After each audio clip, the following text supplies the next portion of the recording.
Então, o nosso grupo ele é composto pela Andressa Neves, Eric de Brito Pereira e pela Fabiana Colasso.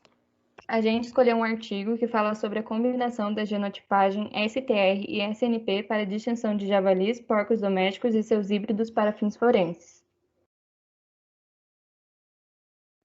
A distinção desses três grupos é de extrema importância para a pesquisa científica e para a perícia forense da vida selvagem, como, por exemplo, no combate contra a caça furtiva, a detenção ilegal e as fraudes alimentares. Mas há uma dificuldade muito grande em identificar esses três indivíduos, separar eles, porque eles são filogeneticamente muito próximos, visto que o fluxo gênico entre eles nunca foi interrompido, tanto pelo cruzamento natural quanto pelo cruzamento pelo homem. Atualmente, há dois métodos utilizados para inferir a variação genética entre populações selvagens e domésticas. O primeiro é o uso de marcadores genéticos tipo STR, que é amplamente utilizado, e o segundo é a identificação de variações de base do tipo SNP nos genes MC1R e NR6A1 via PCR. Só que o ponto negativo desse segundo método é que ele tem um custo muito alto e é de longa duração. Falando um pouco mais sobre esses genes, o MC1R ele é encontrado no locus autossômico E é fundamental na variação fenotípica da cor de pelagem. Nos suínos e nos javalis, o alelo selvagem E+, ele identifica uma pelagem cinza acastanhada, típica de javalis europeus e asiáticos e também da raça suína húngara mangálica. Os alelos ED2, EP1 2/3 e o recessivo E, ele confere uma pelagem de preta amanchada e de branca avermelhada, típica dos suínos europeus domésticos, e o alelo ED1 é dos porcos asiáticos, conferindo uma pelagem preta a eles. Já a variante alélica NR6A1, ela é responsável por afetar o número de vértebras torácicas e lombares. Os javalis, eles possuem 19 vértebras e os suínos possuem de 21 a 23, visto o aumento do tamanho corporal para a produção de carne. O objetivo desse estudo é desenvolver um protocolo molecular que vai aumentar significativamente o poder de diagnóstico de genes domésticos e selvagens, com um meio-termo justo entre custos e benefícios. Basicamente, o desenvolvimento desse protocolo vai ser pelo melhoramento dos dois métodos já existentes e também a testagem da eficácia deles usados em conjunto. Sobre as amostras e extrações de DNA, foram utilizados 83 porcos de raças comuns criados de forma pura, 164 javalis vindo do centro e do sul da Itália e também da Sardenha, 6 híbridos com genealogia conhecida e 15 híbridos sem informações genealógicas. O DNA isolado foi de aproximadamente 25 mg de músculo ou 25 microlitros de sangue, usando os aparelhos abaixo. Sobre a digitação STR em específico, foram utilizados 20 marcadores, foi aplicados nele o algoritmo de agrupamento Bayesiano, que ele classifica os genomas em grupos com características semelhantes, inferindo o número de K de populações teóricas, e também foi delimitado um limite de probabilidade para evitar falsos negativos. Quando Q era maior que 0,90, era sobre porcos e javalis geneticamente puros, e quando ele era menor ou igual a 0,90, era se referindo a híbridos. Já sobre o método SNP, foi desenvolvido PCRs em tempo real, ou seja, foi melhorado o ponto negativo dele, que era de longa duração, para discriminar em 3 locais de diagnóstico o alelo MC1R e em um local o NR6A1. No primeiro ensaio discriminava o alelo selvagem dos alelos domésticos, no segundo ensaio discriminava o alelo recessivo doméstico de todos os outros, e no terceiro ensaio discriminava o alelo asiático dos restantes.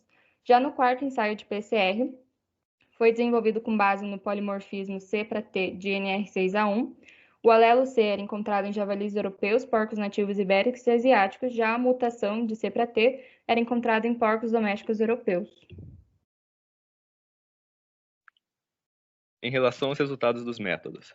Com algumas alterações no método STR, conseguiu-se diferenciar amostras de porcos domésticos de javalis, além de javalis continentais de javalis de Sardenha.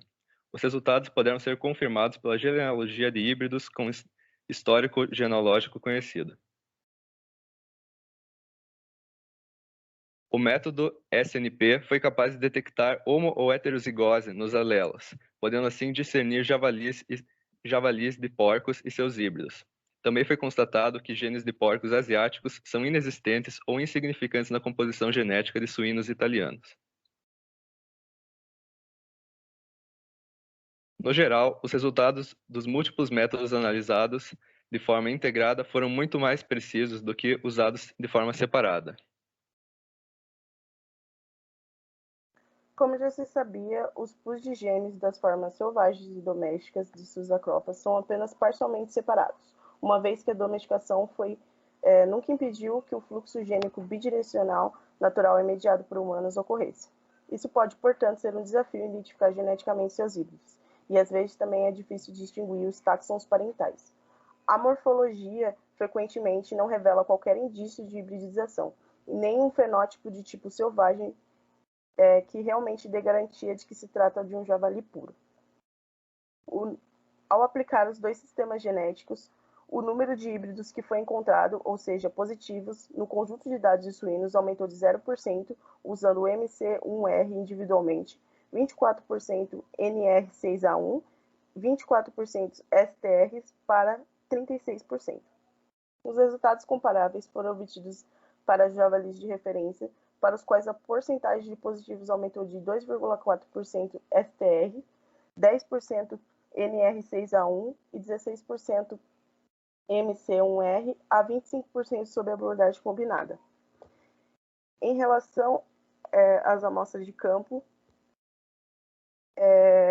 o protocolo identificou corretamente todos os híbridos conhecidos e putativos, com exceção de um, que se revelou um javali puro, pois os dados foram mal interpretados no campo.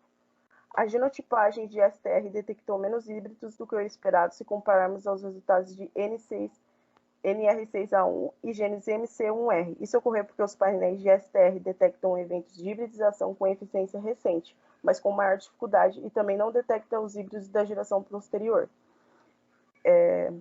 Portanto, é possível que a hibridização não recente entre porcos e javalis não possa ser revelado por essa técnica, e teria que ter uma abordagem combinada de múltiplos marcadores com diferentes características evolutivas para ser necessária essa discriminação.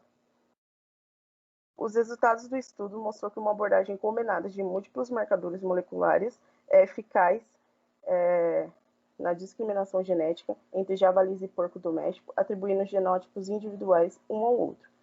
Nos resultados, houve uma redução significativa nos falsos negativos e concluiu-se que esse protocolo é efetivo para o procedimento de diagnóstico e pode ser adotado pela maioria dos laboratórios forenses para enfrentar a complexa questão da diferenciação entre javali e porco doméstico.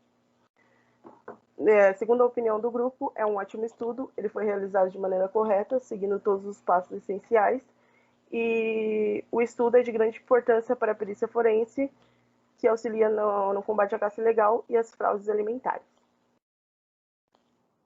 Para nossas referências.